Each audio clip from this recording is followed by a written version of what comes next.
If you want a quick summary of these myofascial releases, then here we go. We're going to start off with the front line, which is hands on the bench or on a counter or against the wall. So one leg is back, far as you can. Here we go, so you can see my feet. All right, so we're going to do 10 lots of 2-second releases. You should feel it in front of the hip. So you've got 10 of those. Then you do the other side, whichever side is tightest, go back and do that one 5 more times. Second one, exercise is, or release, is your back line, which is the one that's like a deadlift. It's called a good morning. Knees are soft, and then you take your bum backwards with your tummy going towards your thighs. That 2-second pause, feel the stretch. So you've got 10 of those, and then you could do an extra 5, just take 10 seconds rest and then do it again. Then we've got the lateral line, think of the slalom skier. So this one is fingertips at temple, and then bending your knees, driving the hip to the right, 8 to 10 times. Then you do the other way, same thing, that side, and then whichever side is tighter and more restricted, do that side 5 times. Next one is the wide one. So this is the wide stance with the toes pointing forwards, so you can see.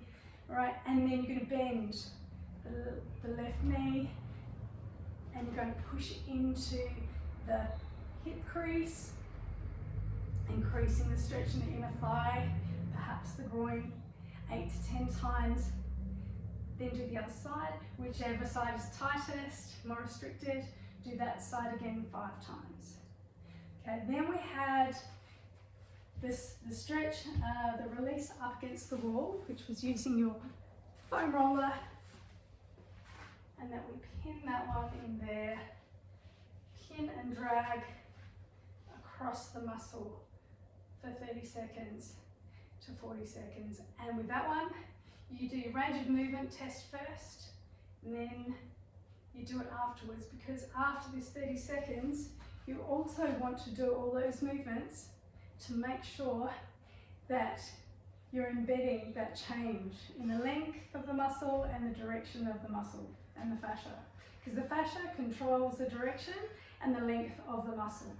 All right, then we had the hip, that lateral hip release. So on the floor, doing your release here, so finding your spot on here that's nice and tight, and then pin and drag for 30 seconds that way. And then after that, stand up, and then, so I've just done that hip, so that means I want to do that slalom type skier about 5 times, just to embed that new length and direction of the fascia and the muscle. And then we've got the hang. Right, so quickly, just the hang. Let's turn this around. Cool. And then, here we go. This one is your hang.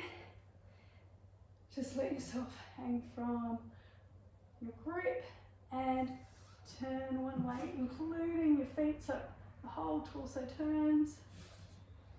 And then the other way, making sure you're breathing as you do it. And doing that 2 to 3 times. Finding that you can go a little bit further each time, hopefully. And then release, and again, do some movements. Notice how far you can take your arms back, around, all this. That's it, to embed that new movement pattern, that new freedom. And then you're done.